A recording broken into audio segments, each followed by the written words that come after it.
ഈ വാർത്ത നിങ്ങൾക്കായി അവതരിപ്പിക്കുന്നത് എലഗൻസ് വിത്ത് പെർഫെക്ഷൻ. ആഭരണങ്ങളുടെയും കോസ്മെറ്റിക്സിന്റെയും വലിയ കളക്ഷൻ. ഗ്രാൻഡ് ലേഡീസ് ഹബ്, 3 പീടിക. ഇനി വിവാഹം ഇന്റിമേറ്റ് മാട്രിമോണിയിലൂടെ ഒറ്റത്തവണ രജിസ്ട്രേഷൻ, വിവാഹം വരെ സർവീസ്. ഇന്നും ഇഷ്ടങ്ങൾക്കൊപ്പം ഇന്റിമേറ്റ് മാട്രിമോണി, ബ്യൂട്ടിഫൈയിങ് യുവർ ലൈഫ്. കഥാകൃത്തുക്കളുടെ കൂട്ടായ്മയായ ഒരു കഥ പറയാം ഗ്രൂപ്പിന്റെ സമാഗമം പരിപാടി മതിലകത്ത് നടന്നു. മതിലകം ഹെൽത്ത് എയ്ഡിന്റെ അടുപ്പം മന്ദിരത്തിൽ വെച്ച് കഥാകൃത്ത് പി സുരേന്ദ്രൻ ഉദ്ഘാടനം ചെയ്തു.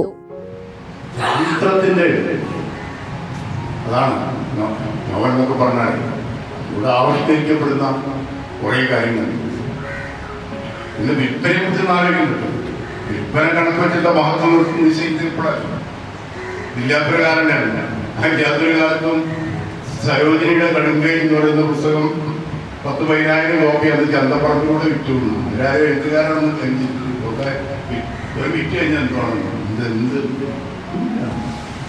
വിൽപ്പനയൊന്നുമല്ല കേൾക്കുന്നുണ്ടാവും.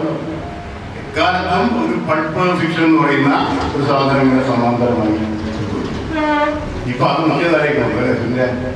മുഖ്യധാരയ്ക്കൊന്നും കിട്ടും.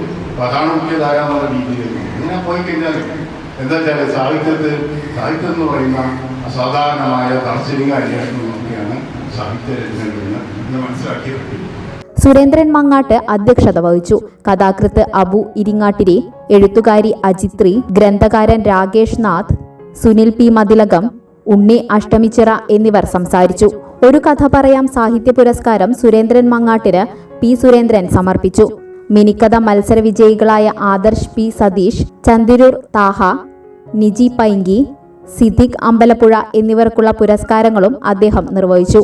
രാകേഷ് നാഥ് രചിച്ച കഥാപോഷിണി, പ്രവാസ ജീവിതത്തിന്റെ കാണാപ്പുറങ്ങൾ എന്നീ പുസ്തകങ്ങളും ബഷീർ ഞാറങ്ങാട്ടിന്റെയും ബഷീർ താഴത്തയിലിന്റെയും പുസ്തകങ്ങളുടെ കവറുകളും ചടങ്ങിൽ പി സുരേന്ദ്രൻ പ്രകാശനം ചെയ്തു. വിവിധ ജില്ലകളിൽ നിന്നുള്ള 40ഓളം കഥാകൃത്തുക്കളാണ് പരിപാടിയിൽ പങ്കെടുത്തത്.